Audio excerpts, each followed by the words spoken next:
Ladies and gentlemen, welcome back to the Unsung Heroes. We are here for the final three rounds of AMA Pro Motocross, the Elf Unadilla National, just taking place. Of course, Budds Creek, Ironman on the horizon. Unadilla was round 9 of the AMA Pro Motocross Championship, round 4 of the Women's Motocross Championship, powered by Synchrony. A lot of action, and I was there to catch some of it. I am Trey Stire, your host. Thank you so much for tuning in from wherever you're listening from. Be sure to follow the show. Be sure to share the love as well. And of course, we will spotlight the top 450 class, 250 class privateers, as well as showing some support for top performers in the WMX class and some top performers from north of the border in the season finale for the Triple Crown Series in Canada. Thank you for tuning in, and let's go ahead and get into this week's show.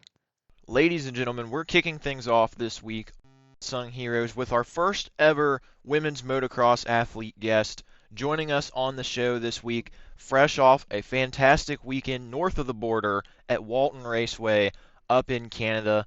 She was going down to the wire in the WMX battle for the championship and walked away with another number one plate. Joining us, please welcome. She runs number 469 here in America, but she is your 2026 Triple Crown WMX champion from the Priority MX Gas team. Please welcome Jamie Astudillo to the show. First of all, congratulations, another championship on your mantle, and I have to ask, obviously, you've been a champion before up in Canada, but this one was a very hard-fought title. How much of it was celebration and how much of it was relief after you crossed the finish line on Sunday? Yeah, thanks for having me. But yeah, this weekend was crazy. Obviously, like you said, it was pretty tight. I was 6 points down coming into the weekend, and the field isn't as deep in Canada, so I kind of like if Jordan just kind of went 1 or 2-2 and just kind of rode it home, like which he could have easily done.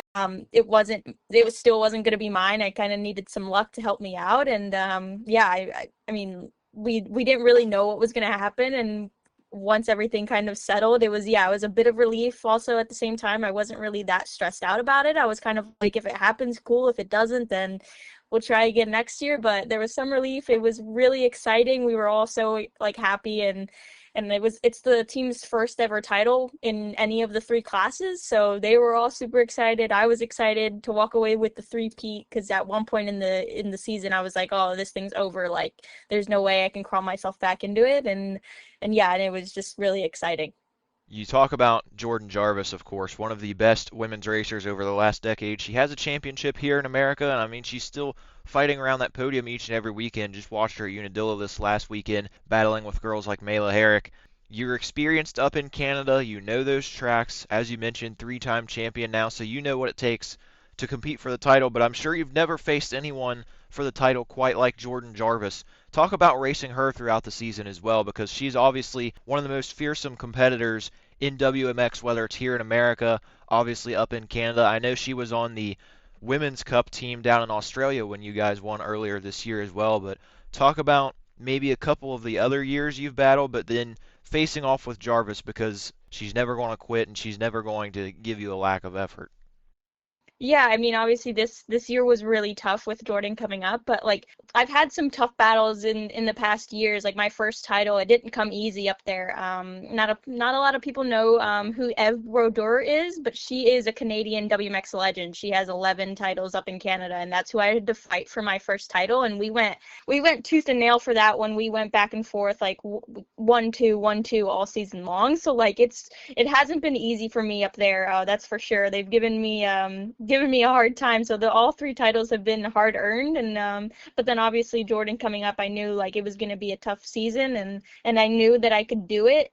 Like I've raced Jordan my entire life. We're both 25, so we grew up racing together in the 50 class all the way up. So all of my second places and third places at Loretta's, it came from Jordan winning. And then in my early WMX years, who was winning? It was Jordan, and I was getting second and thirds. And so I've lost to Jordan quite a few times, and it was finally nice to like this year, like I got my first ever like straight up win against her. Like I beat her like early on in the season, just straight up. And it was kind of like, wow, like it's been a long time of just losing to her, and to finally like put it all together and have a few, like we split wins, like overall wins and moto wins and all that. We literally split it down even, so to be able to do that and like just it was a crazy year of even if I didn't win it, I would have still felt like super accomplished with the fight that I was able to give her. And yeah, she's obviously, everyone knows who the type of rider that she is, and she's relentless, and she, like you said, she will not give up, and she didn't till the very end. So it was cool. That last moto, of course, everything was coming down to the wire. Unfortunate problems for Jordan, but you're out there racing. Of course, some racers, they love to read that pit board. They love to have that information coming in. And then some people, they just put their head down and they keep charging past. Maybe they don't look up. Did you have any idea of what the scenario was in your final race? Were you getting information saying, hey, just keep it out front, just stay P1 and you've got this under wraps? Or were they being pretty quiet and just giving you lap times and telling you to focus? Going into that last moto, I know I needed to win. Like I won the first moto, and it was like, okay, it's a do or die moment. So yeah, I just got the start, like I got the whole shot, and I kept leading. And the first lap I came around, like they had already put 301 out, but in my mind, like I didn't believe it. Like I was like, there's just no way that she's out. Like, literally the first lap, like there's just no way. So I just kept charging. Like I thought maybe they were talking about like, oh, she crashed in the first corner or something, and like she's way back there, but she's still coming. So I was like, okay. I put my head down, I kept charging, and after that first lap, they just kept putting lap times. Like they didn't really say anything else, and I just I kept riding like if I was, like head down charging. And then eventually, like the last maybe like 3 laps, I saw everybody on the sidelines, like on the fences, like cheering. And my boyfriend, he was Logan Leitzel, he was putting up the number one. And it was really cool to like see all my parents, all the mechanics, my teammates, everyone, just like cheering those last few laps. And at that point, I realized, oh, okay, she really is out, and it's wrapped up. So like that was crazy. But yeah, no, I kept charging for a while because I honestly just couldn't believe it. You mentioned the Priority MX Gas team a little bit earlier. First championship for the team. I know they were very close last year in the 450 division. Tanner Ward's giving them plenty of great rides. But talk about working with them as well. I know here stateside you've raced a lot on your own, but of course last year you also raced with the Dirt Bike Depot KTM a little bit. Shout out to my guy Jack Noel, who's my co-host with the Stire Sound podcast. But the Priority MX team, I feel like they've really been gaining some momentum over the last few years. Of course, you have your established heavyweights like GDR Honda, MX101 Yamaha, but the Priority MX team really seems to be gaining momentum each and every year. Talk about getting the opportunity to work the dynamics in the team because things seem to be trending upward in the Priority pits. Yeah, no, the Priority team is a fairly newer team. Peter, the owner of the team, he's a very like successful businessman. So like he runs the team just like he runs his business. He's very like he knows what he wants, and he's getting the right people under the tent. Justin Rooney, our team manager, he's been amazing. He worked as a mechanic for the Red Bull KTM team up in Canada, and for the Kawasaki team back when it was still factory, like Monster Kawasaki. So he has plenty of knowledge, and like those guys have like them together is like the perfect like recipe. Like what they've been able to do in such a short amount of time, like with Tanner last year, like you said, they were so close. And like we have such great mechanics, and like everyone under the team, like the riders, like everyone is just like they know what they're doing. They like we have a plan set, we have our team meetings, we talk, we have great communication. Like everything that they've been able to do, like it's just everybody is like working pieces in around the team, and it's working really well, obviously.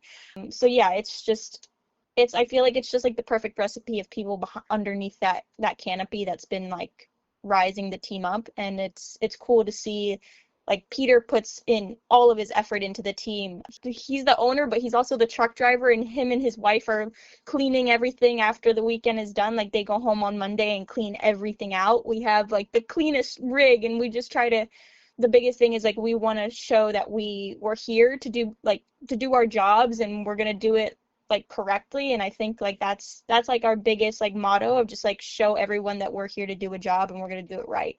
So the team's been really good. And even though we are like very serious and we're here to do one thing. We still have a lot of fun and we goof around and we're always playing music. So it's still lighthearted and but we know what we got to do and we did it. That actually kind of leads into my next question because I was going to ask about the vibe of things up in Canada. Of course, you mentioned your team, but obviously, motocross, it seems like a lot of times, is a family-based sport, whether it is your actual blood family, whether it's your team, your friends, so on and so forth. But of course, there's always natural championship battles. There are always natural tension at sometimes, but it seems like for the most part, especially here in America, that it is one big, slightly dysfunctional family. And talk about the atmosphere up in Canada racing. I haven't been able to get up to Canada to check out a race yet in this first couple years of me covering the sport, but talk about the vibes of everything up in Canada. It seems like, apart from the close championship battles, it seems like a very friendly, very loose program up there in terms of keeping the vibes high, keeping things pretty happy, not getting too down on yourselves, but also when it's race time, the lights are on, go race and go compete at the highest level. Yeah, I mean pretty much exactly what you said. Like in like here at home in the AMA, like there's a lot more people, there's a lot more of a bigger family, I guess, but like in Canada there isn't that many like guys. Like obviously Dylan Wright has been at the front of the pack forever, but like same thing with like Tanner and all those guys and Jess Pettis, like those guys have been at the front of the 450 class forever. So like it's a pretty small community, but like everyone, like you said, it's like a family. And even me not being from Canada, I've been going up there for like 4 or 5 seasons now, and they've taken me in as well. Like it's just like you said, it's a family because it is such a small community, but everybody's just like super nice, super helpful. Like even everybody from the Triple Crown series, it is like you said, it is a family. It's super, everybody that comes up from the States will tell you like it is pretty laid back. Like AMA and the Pro Motocross series, like everybody is just like, oh, we're here to like race, and everybody's pretty serious when it comes to like race time, but like people, like even in staging, people are laughing, they're having a good time. It's a little bit, yeah, like you said, it's more laid back, but obviously once the gate drops, it's all serious on the track. But yeah, everywhere else besides that, like in staging or when you go through tech or whatever, everyone's laughing, everyone's having a good time. So it's definitely fun to come up to Canada and just kind of feel that vibe, because yeah, once you come home, it's a little bit more serious. You were on a KTM for a couple years, now on the gas machine. Earlier in the year, I had Scott Meshy on the show after Daytona Supercross, and one of the things I asked him was about the little nuances between different brands of the KTM group. He, of course, was on a KTM before, has been on a Husky multiple times in the 450 class. Yourself, like I said, KTM, now to gas on a 250. Talk about the little nuances and differences in the bike, because obviously everybody says, oh, it's a red KTM, blah, blah, blah. But there are still very slight differences between the KTM, the Husky, and the gas machine. And also, I mean, you got the championship for that brand. Gas has scaled down a bit, but you're still keeping them at the forefront of competition up in Canada.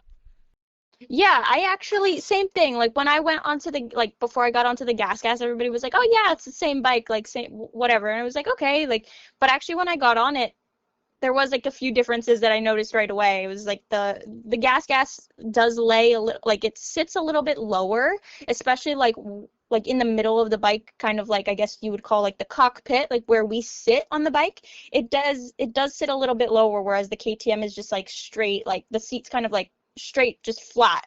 Um, yeah, where the gas has a little bit of a dip, so it does sit lower.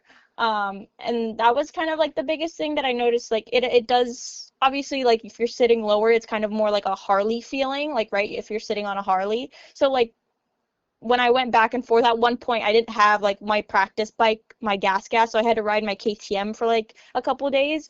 And I noticed, I was like, oh, like the KTM, I feel like it turns a little bit better because you're like sitting higher up on the handlebars per se. So I noticed that. And also maybe, I don't know if it was just me, because everybody kept telling me it was just me, but I felt maybe like the KTM has a little bit more like bottom, like comes like when the bikes come completely stock. I don't know if it was just like top speed gas is fast. It's the same as the KTM, but those were the little two things that I like noticed. But besides that, everything else is pretty much the same.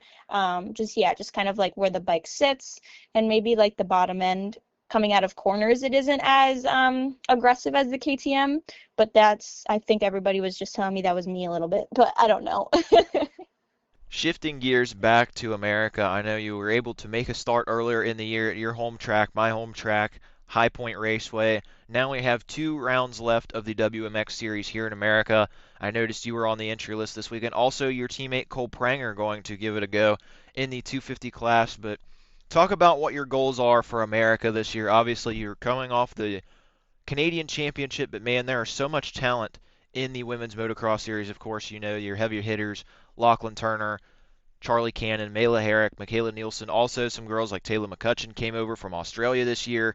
We have the off-road specialist, Brandy Richards, Taylor Jones still on the entry list. There's talent everywhere. Also, Kaylee Kayer, and I'm forgetting her name, but the girl who rides for GDR Honda on the entry list as well. So a Canadian invasion this weekend. But High Point had a solid ride. I watched the Battle Moto 1 with Lillian Pettis. You guys were giving it everything and going back and forth, switching lines up. It was a fantastic duel. Talk about your race at High Point earlier this year, and then what your goals and expectations are for the last two at Budds Creek and at Ironman. Yeah, High Point was okay. It didn't go as well as I expected. Also, I just think it's obviously going from the Canadian tracks. Everybody has knows about that. Like the Canadian tracks aren't as gnarly as the US tracks. Come like Saturday. So I think it was just a little bit of like, oh, these girls have kind of been racing already. They know what to expect. And when I went to High Point, I just wasn't entirely like I mean, it was just coming in like midway into a season, right? It's kind of a little difficult. So I think that's kind of what happened at High Point. I had bad starts. I hadn't really started on the greats all year up until that point. So it was okay. It wasn't bad by any means, but I just had a little bit higher of expectations for myself. So yeah, I hope to come into Buds and Ironman with hopefully close, in the top 5 and right around there. Obviously, I showed I can battle Jordan and go with her. So I think like kind of where she's been finishing is where I hope to be. And yeah, I think it'll be fun. I think the WMX class has been so cool with like you said, Brandy Richards has come in and all the Europeans and the Australians, and it's been such a fun class to see. And it's cool that like each round you don't know who's gonna show up in a way. So like there's always just different girls at each round, and that's been so cool. And I hope it keeps growing to the point where all of the girls just come here and we have like a crazy stacked WMX class in the States. That would be so cool. And I'm excited for the Canadians to come down. It'll be their first times doing any WMX stuff, so they're gonna have a lot of fun. And I'm really excited for everyone. I think we're all just like super eager and just ready to go. I mentioned it a little bit earlier in the show, but of course the FIM Oceania Women's Cup earlier this year in March, the United States competing against Australia, several other countries, kind of like a motocross a nation style event for women's motocross. Team USA took the victory. You were a part of Team USA this year, along with Jordan Jarvis, Lachlan Turner, Mayla Herrick. Talk about your experiences there, because that was a monumental accomplishment for women's motocross here in America. I know last year it was a very close battle, but Australia prevailed. This year, though, Team USA got the job done. Talk about not only the racing in itself and how the format was down there, but also being able to represent the United States on such a large stage and bringing a trophy back home here to America. Yeah, when I got approached for it in 2025, I honestly couldn't believe it. Christina Denny had called me from the AMA, and she kind of threw the idea out to me. She never like she didn't call me and say like, hey, you have a spot on the team. It was more of like, hey, this is kind of what we're planning, and you are one of the riders that is up for a spot, but you don't have a spot yet. It was between me and Sophia Phelps still for that 5th and final spot on that team. But yeah, she's like, this is what we're doing, and I just honestly I couldn't believe that, because we grow up obviously seeing the MX of Nations team and how important it is to represent our country on the world stage. And obviously us women have never really had that opportunity, and to be part of like the first team to ever do it, it was so cool. Like 2025 was mostly just like, hey, if like obviously we wanted to go and we wanted to win, but it was really kind of bigger than that for us. It was more of just like, we're here, we're doing this. The AMA is giving us this opportunity to do something really cool. And it's, it was kind of the kickstart of what WMX has now become, right? Because it was before last season. So everybody was kind of excited to see what we would do. And it just really grew from there. And yeah, and that's the first time people got to see Charlie and Lala go at it. So everyone was super excited after that. And then obviously this past season, yeah, we won, we pretty much dominated. I think we won by like over 30 points or something. In the first moto, Team USA, we went 1, 2, 3, and 4, or yeah, I think we all like we it might have been that, or 1, 2, 3, and 5, I don't know, but like we pretty much like sweep that first moto, and it was pretty crazy.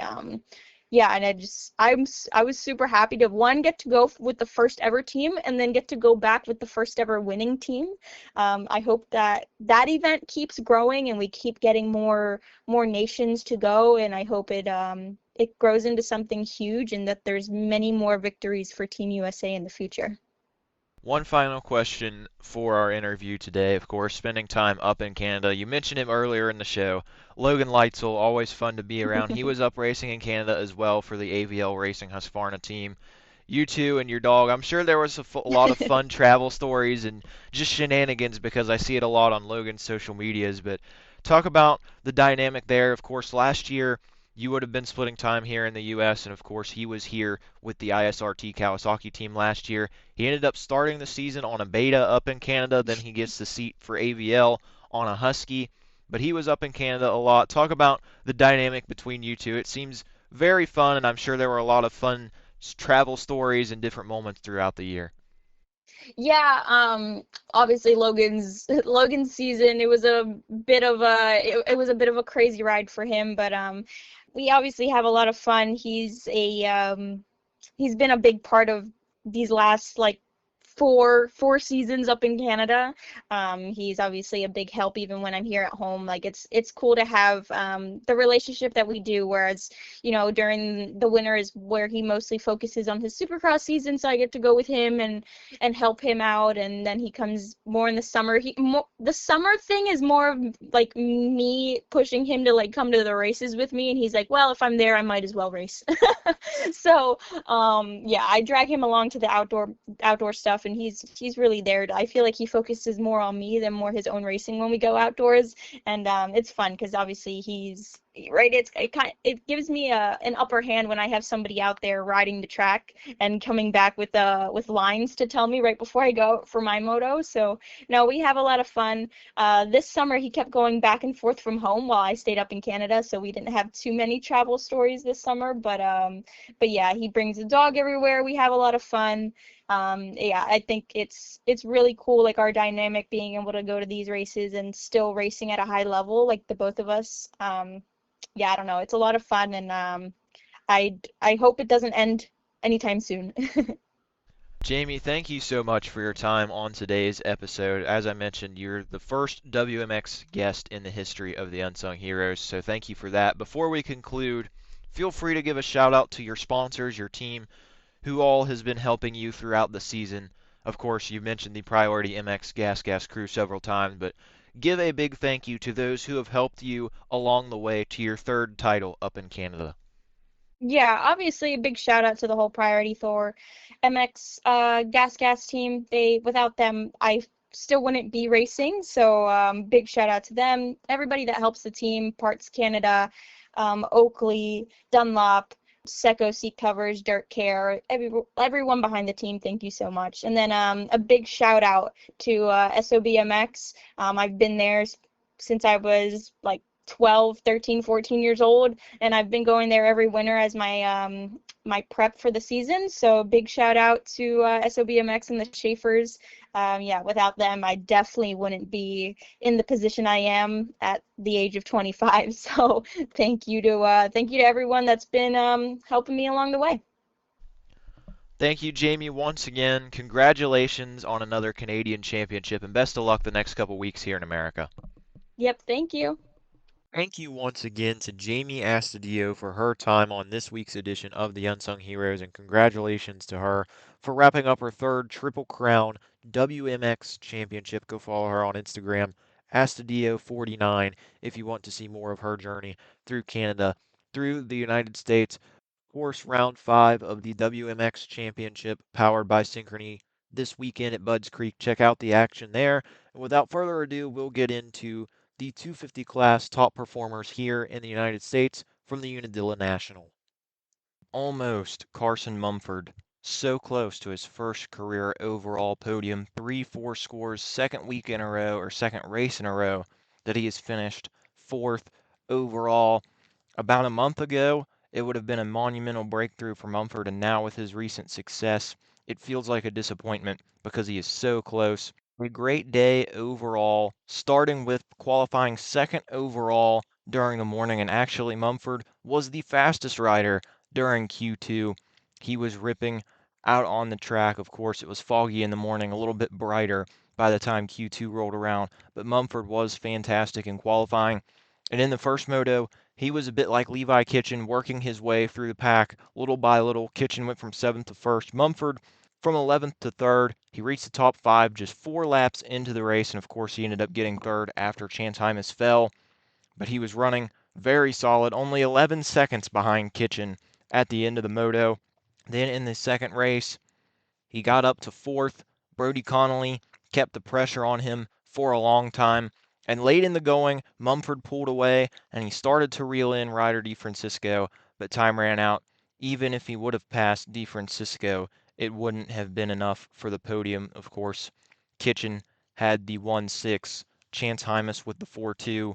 The 4-2 beats a 3-3. Carson Mumford, though, has been one of the best stories of the summer so far. He just continues to keep progressing and continuing to raise the bar each and every weekend. And he told Gavin Ayala from Transworld Motocross after the race, he said, if you asked me 3 weeks ago if I would have got third and fourth in a moto and qualified fastest in the second practice and second overall, I would have sold everything I owned to have that. And of course, he's still a bit disappointed. That's the nature of competition. That's the nature of racing. But man, Carson Mumford has been on fire as of late, and he just continues to move up in the championship as well. 7th place in the standings now, and he's getting in range. If he has a couple more of these weekends, he could genuinely take 6th overall from Caden Minear. Two of the biggest surprises this weekend, or at least two racers who really raised the bar and put together great rides from the Quadlock Honda team. Of course, an organization that's not full-time in the 250 class, but they had the best weekend by any 250 team. Brody Connolly, a breakout performance from the Kiwi, and also Alex Larwood making his first career AMA Pro Motocross start. Of course, Larwood, if you follow or keep up with the Australian series a bit, Larwood just wrapped up his first MX2 title. He won the 250 motocross division. He was solid last year in the 250 supercross ranks as well, and Larwood made the trip stateside for the final 3 races of the season. But for Connolly, what a day. 2 top 10 moto finishes. He had a tough time in his previous 2 starts this year, but he got a great start in the first moto, finished 8th. Then the second moto, I just mentioned the battle he had with Carson Mumford for a while. And then at the end of the race, he was battling Levi Kitchen. Levi ended up getting around him, but Connolly was not to be denied. And there was a drag race to the finish line. Connolly got him probably half a wheel or so, and 8-5 scores for the Kiwi, a huge jump for Brody. He said in the Quad Lock social media recap, I knew it was going to be a good day. It's tough when you're at home struggling, but a result like today makes it all worth it. And the Quad Lock Honda team had more reason to celebrate. Now, switching gears to Larwood. He got a rough start in Moto 1, but he was working his way through the field, one of the biggest movers of the first moto in the 250 class. He gained a total of 17 spots after the start of the race, finished 16th to score his first 6 American points ever.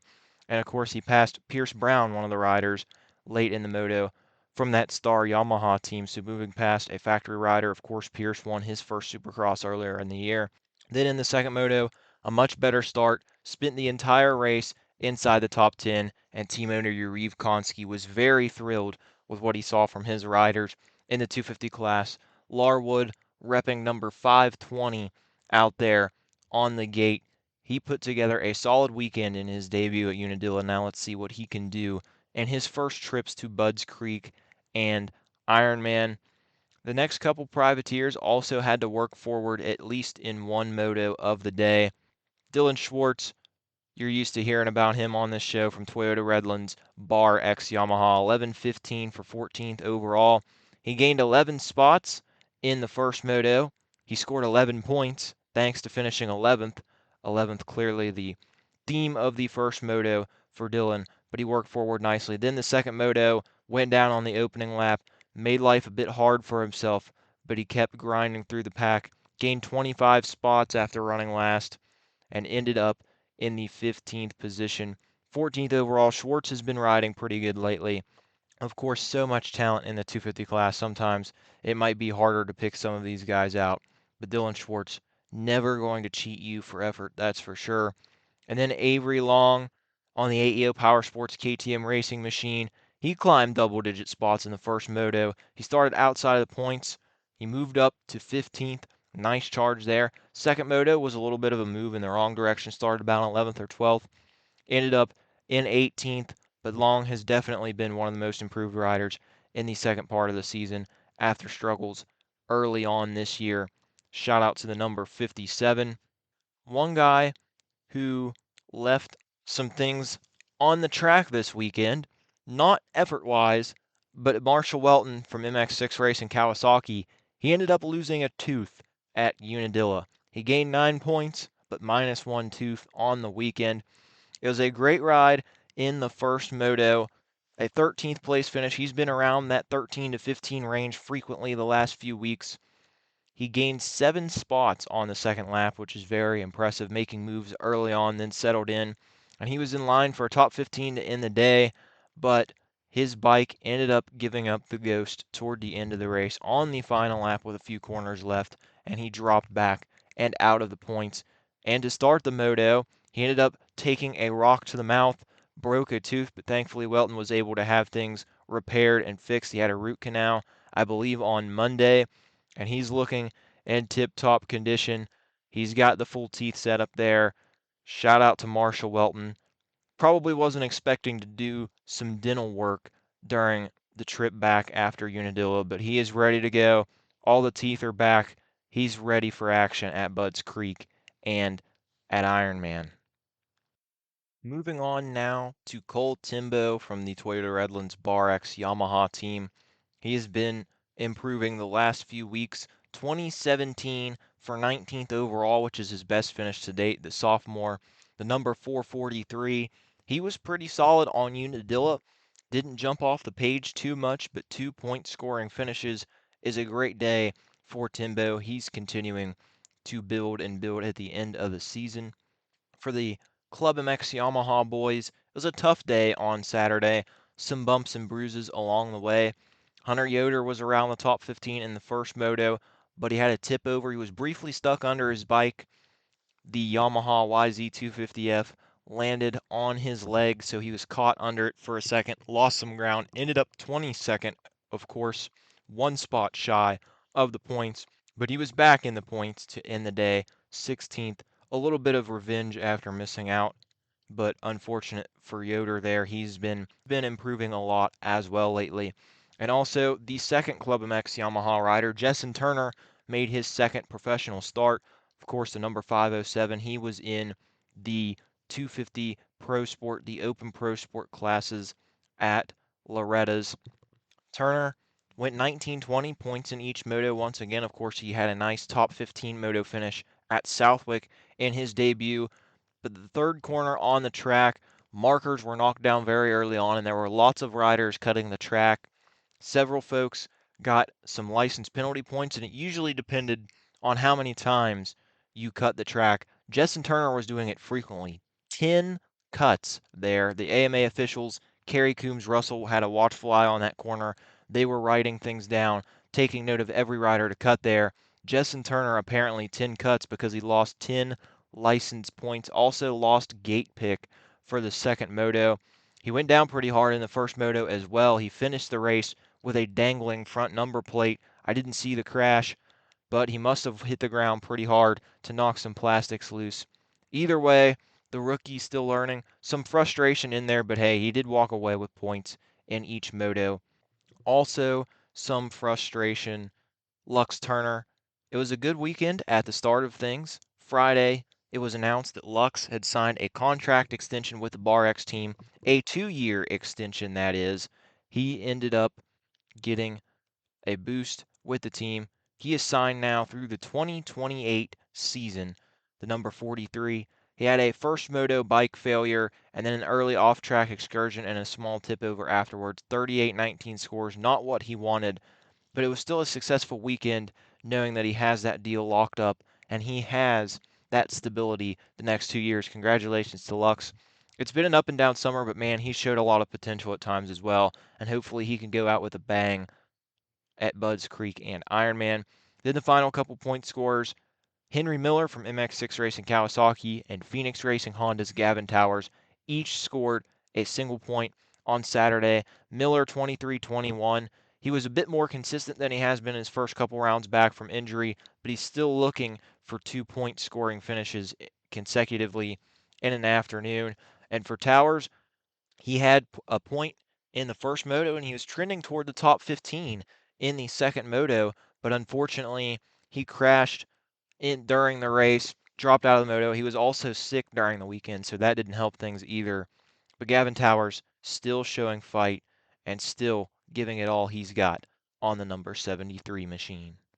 A few quick notes from outside of the points in the 250 division. First of all, it was a home race for Gavin Betts, another one of the MX6 Racing Kawasaki riders.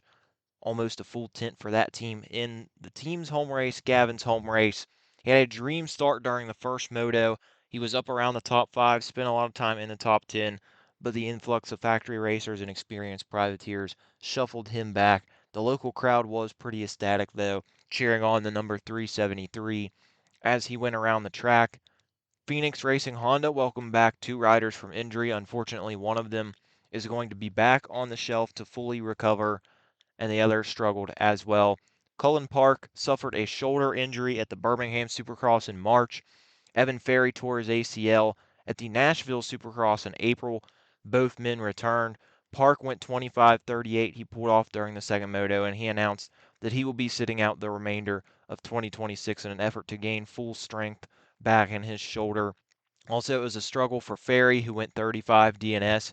He said that he ran out of stamina in his leg. He's been working on getting back up to race strength, but his leg just didn't have enough, and they will be back at Budds Creek and at Ironman to try and make things better. So look out for the number 751. It was Evan's first pro motocross start since the end of his rookie season in 2024. Hopefully he can get a bit healthier and fight for some points in the last 2 rounds. And speaking of Honda teams, SLR Honda, man, they had a full tent on Saturday. We'll talk about a couple more members of the team later in the show, but 2 riders in each division, the 450 class, the 250 class, and of course in WMX as well. And it was the Ultimate Rider winner, Cade Bradley, making his professional debut. He ended up making the show, finishing third in the consolation race. Bradley ran number 348 on his Honda. He went 36-32. Not a crazy debut, but hey, he put it in the show, and he got some experience racing with the world's best. Now moving into the WMX division, and it was La La Land once again. Lachlan Turner on the Altus Motorsports Blue Crew Yamaha, another dominant 1-1 showing, fresh off an Australian WMX title. She won the first moto by 15 seconds. The second one was a bit closer.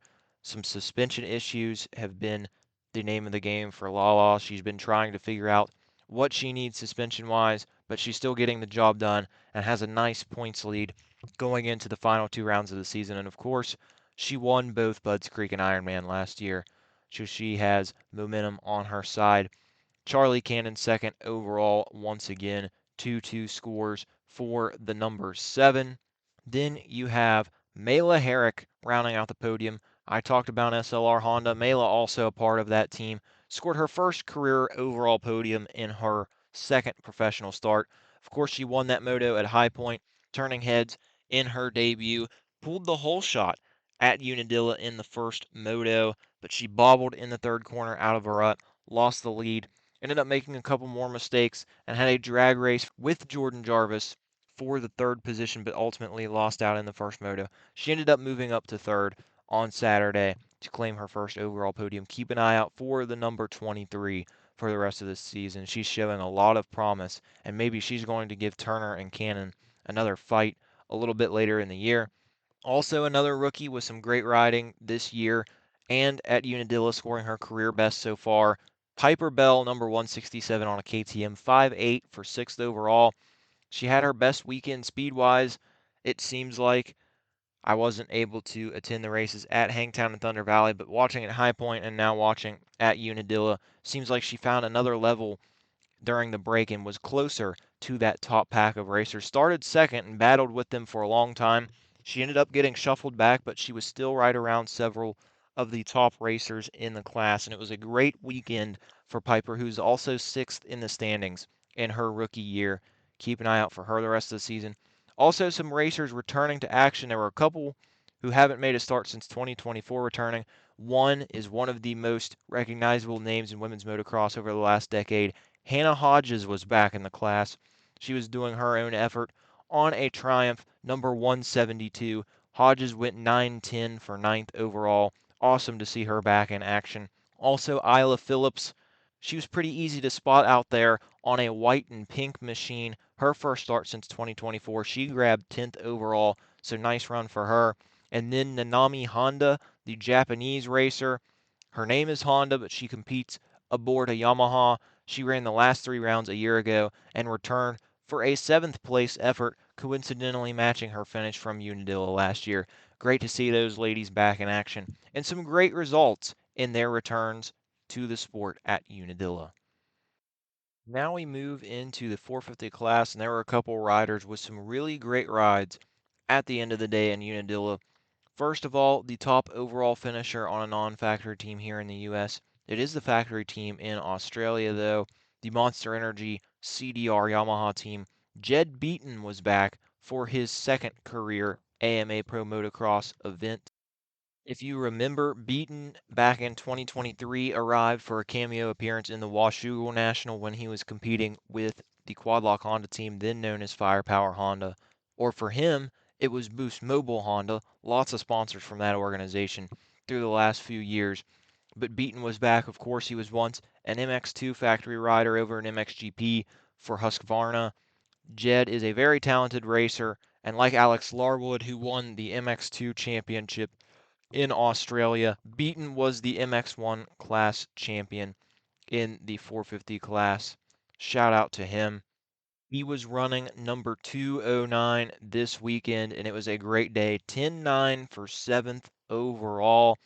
The second moto, he held 4th position for the majority of the race. He faded a bit late. Australian motos, 25 minutes plus a lap compared to the 30 minutes plus 2 laps here in America.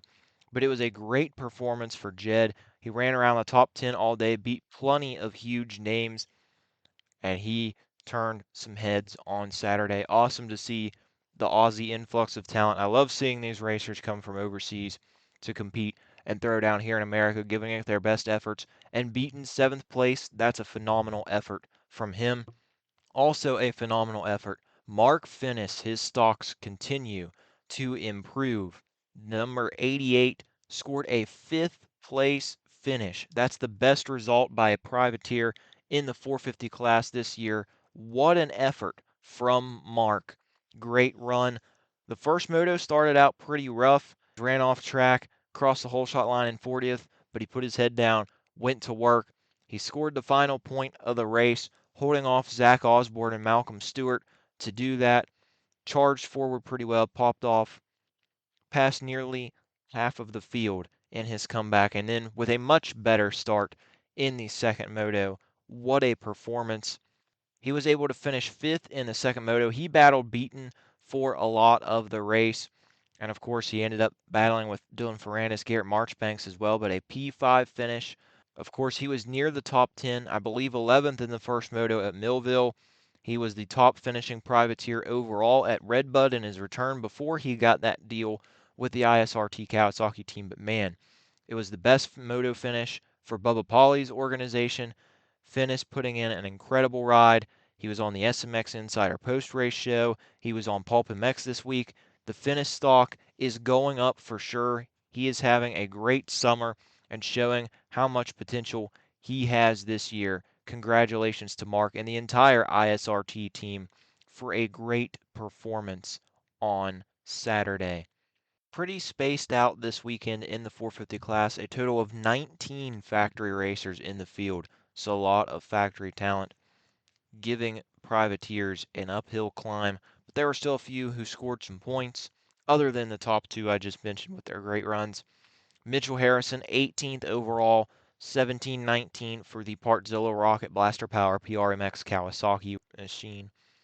The result wasn't his best of the summer, but of course, so many big names returning, guys like Justin Cooper, like Malcolm Stewart, like Aaron Plessinger.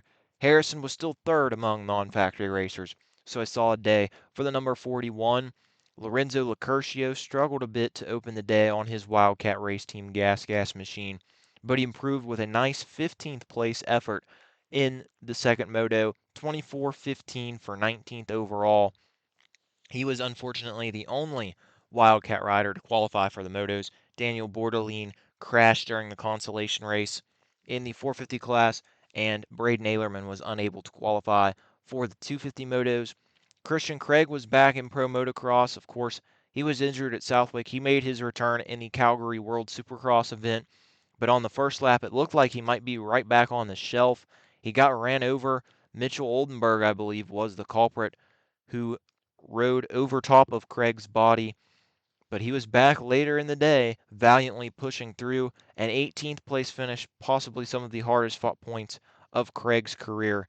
But he is a warrior, he is double tough, and he'll be back ready for Budds Creek. Stefan Rabini was one of the most consistent privateers on Saturday.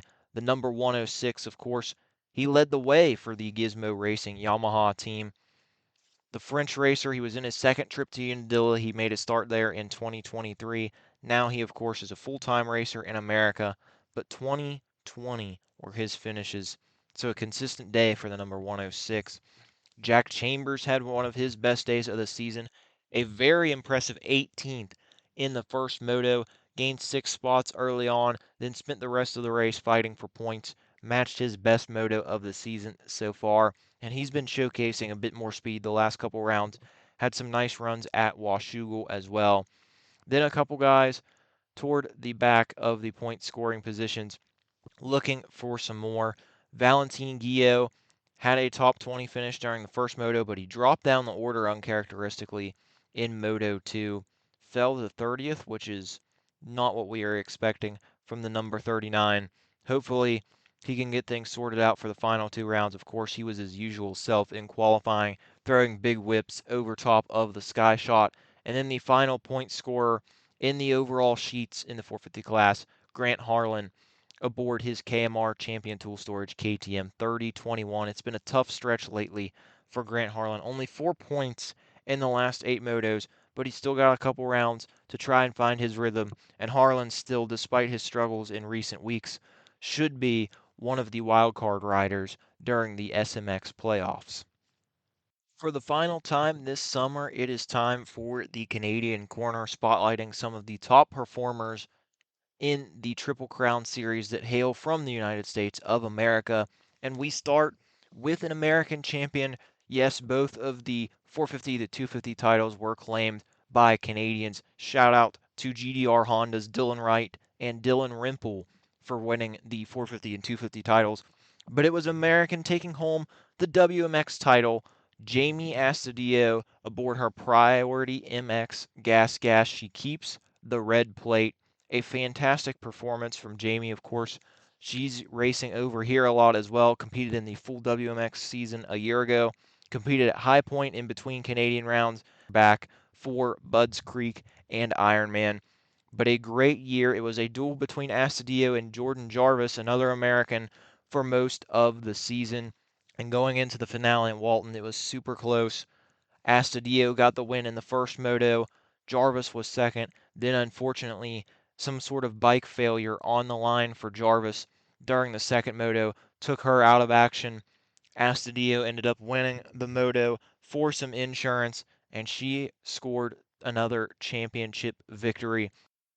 Jamie, of course, giving some great insight on her season earlier in the episode. Thanks once again to her for joining us this week. And congratulations to the entire Priority MX Gas team on their first championship and Jamie on her third consecutive Triple Crown WMX title. Also in the 250 class, Ryder Malinowski just missed out on a title. Of course, he's up competing for the MX 101 Yamaha team, competing here in America for Club MX Yamaha when he's in the SMX Next ranks. A 2-1 day to end the season, so he ended the year with an overall victory, but unfortunately no championship. The mechanical failure a few weeks ago really threw a wrench into his plans, but Malinowski gave it all he had, and he had some great battles with Rimple all summer long. Congratulations to Ryder for a great season up in Canada. Also, shout out to Josh Boaz, 3-4 for third overall on his AVL Racing Husqvarna machine to claim another overall podium as the season ended.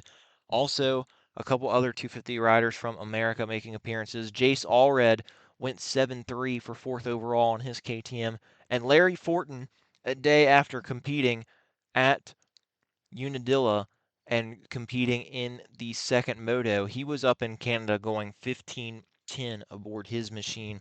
And in the 450 class, shout out to Preston Kilroy, who appeared on the Unsung Heroes when it was just an article series a couple years ago.